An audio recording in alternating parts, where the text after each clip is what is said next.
Je m'appelle Ibrahim Sall. J'ai travaillé dans le cadre de ce mémoire pour le Master 2 en management et régulation des marchés publics sur le thème gestion des risques dans la procédure de passation des marchés des offres spontanées.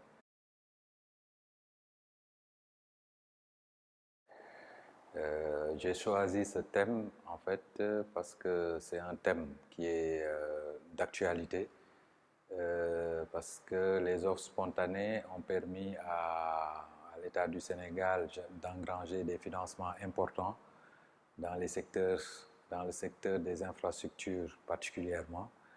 mais ça permet d'engager des investissements importants, mais ça comporte beaucoup de risques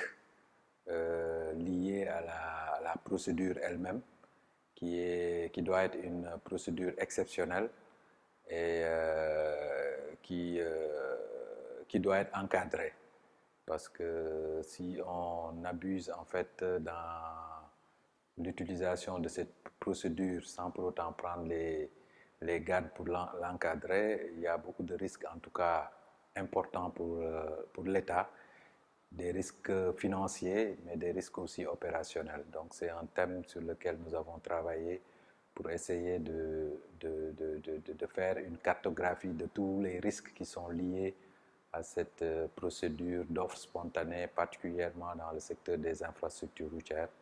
Et ça permet en fait de déceler les différents risques et de pouvoir permettre à certaines autorités contractantes d'avoir un cadre, un guide plus ou moins qui leur permet, lors du déroulement de cette procédure-là, de pouvoir avoir des points d'arrêt concernant ces différents risques qui sont identifiés. Et donc c'est un thème intéressant en tout cas comme sujet sur lequel j'ai travaillé et j'espère que ça sera utile en fait pour tous qui vont utiliser en fait cette procédure d'offre spontanée et que ça pourra leur permettre de mieux appréhender à l'avance ces risques-là et de prendre les mesures d'atténuation qu'il faut pour éviter en fait toute perte financière, particulièrement pour les autorités contractantes. Et on a découvert beaucoup de choses parce que le fait de comment, c'est bien qu'on nous sommes des professionnels, nous avons eu à pratiquer ces offres spontanées-là, ça nous a permis d'avoir quand même certaines prédispositions pour pouvoir faire beaucoup plus facilement ce travail. Mais dans le cadre de la recherche aussi, on est parvenu à découvrir, à voir en fait d'autres types de risques. Et je pense que l'encadrement qu'on a eu auprès de ces professeurs et docteurs qui nous ont encadrés nous a permis quand même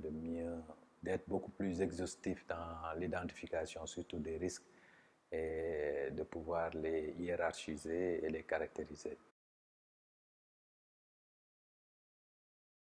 Oui, nous pensons fondamentalement que cette étude-là pourra servir en fait pour les autorités contractantes. Et comme je l'ai dit tantôt, c'est une procédure qui est d'actualité, que beaucoup d'autorités contractantes cherchent à faire parce que, comme j'ai dit, ça permet de réaliser des infrastructures importantes pour les États. Donc, les autorités euh, ont tendance, en tout cas ce qui est noté, à favoriser en fait cette procédure pour pouvoir réaliser des infrastructures d'envergure. Donc,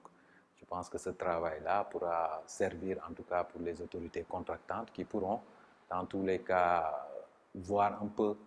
dans toute la procédure les différents risques et prendre les dispositions quand même pour les éviter. Et nous avons quand même formulé pas mal de recommandations dans le cadre de ce travail. Et nous sommes satisfaits et c'est un travail quand même qui a un peu duré, mais nous sommes au bout du tunnel et je pense que nous sommes satisfaits de ce qui a été fait. Et voilà, on vous remercie.